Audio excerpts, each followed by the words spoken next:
दोस्तों, अगर आपने चंद्रमा पर गौर किया होगा तो चंद्रमा में काला दाग जैसा दिखाई देता है।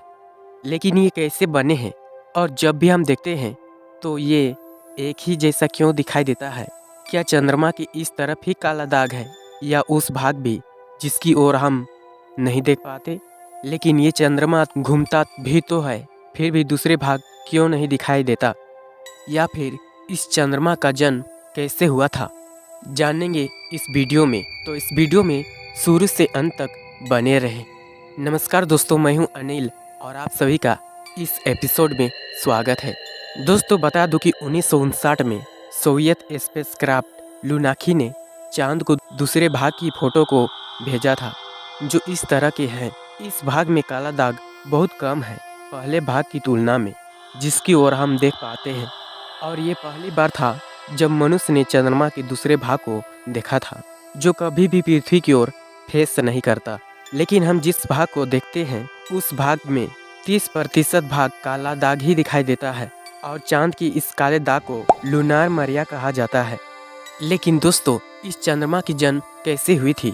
वैज्ञानिकों के मुताबिक आज से लगभग 4.1 अरब साल पहले उस वक्त पृथ्वी और मंगल ग्रह के बीच थिया नामक ग्रह सूर्य की परिक्रमा किया करता था।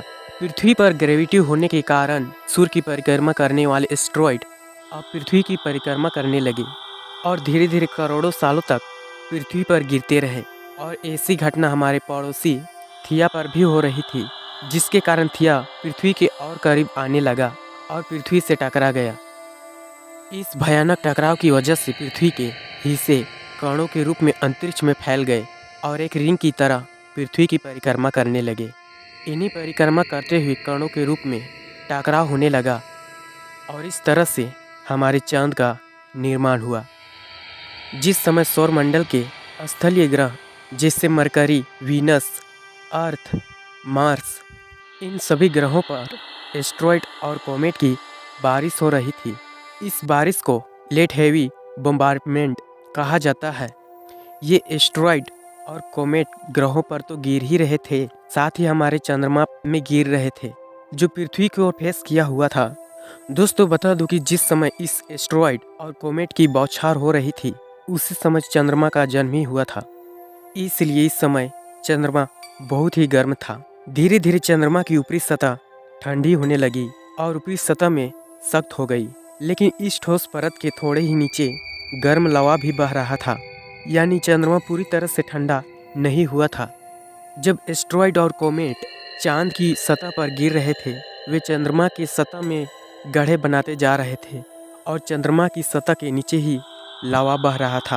और इसी भारी एस्ट्रॉइड और कॉमेट की बौछार की क्रैक के कारण बाहर आने लगे और क्रैक्स यानी गड्ढों को भरने लगे। दोस्तों, एस्ट्रॉइड और कॉमेट की बौछार से जो चंद्रमा पर गड्ढे बन गए थे, उन पर लावा से भर गए और समय के साथ साथ ये लावा भी धीरे धीरे ठंडे होते गए। दोस्तों, बता दूं कि लावा में आयरन की मात्रा ज़्यादा होने के कारण ये सूर्य की रोशनी को बहुत कम ही रिफ्लेक्ट करते हैं। दोस्तों, आपको तो ये जरूर पता होगा कि चंद्रमा सूर्य की रोशनी को रिफ्लेक्ट करता है, यानी हमें जो चंद्रमा चमकता हुआ दिखाई देता है, इसकी वजह सूर्य ही है। चंद्रमा के उस भाग जहाँ लावा ठीक से नहीं जमी है, वहाँ पर बहुत ही ज़्यादा सूर्य की रोशनी को रिफ्लेक्ट करती है।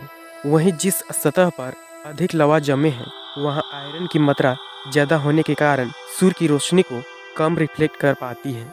इसलिए चंद्रमा के जो हिस्सा हमें पृथ्वी से दिखाई देता है, उनमें से जो भाग लावा का है, वहाँ का स्थान हमें काला दिखाई देता है। दोस्तों, ये वीडियो आपको कैसी लगी, हमें कमेंट में अपना जवाब जरूर देना। और वीडियो पसंद आए तो लाइक करें, अपने दोस्तों के पास शेयर करें और ऐसी जानकारी पाने के लिए आप इस चैनल को सब्सक्राइब करके बेल आइकन दबा लें, क्योंकि इस चैनल पर हमेशा इसी तरह की जानकारी दी जाती है।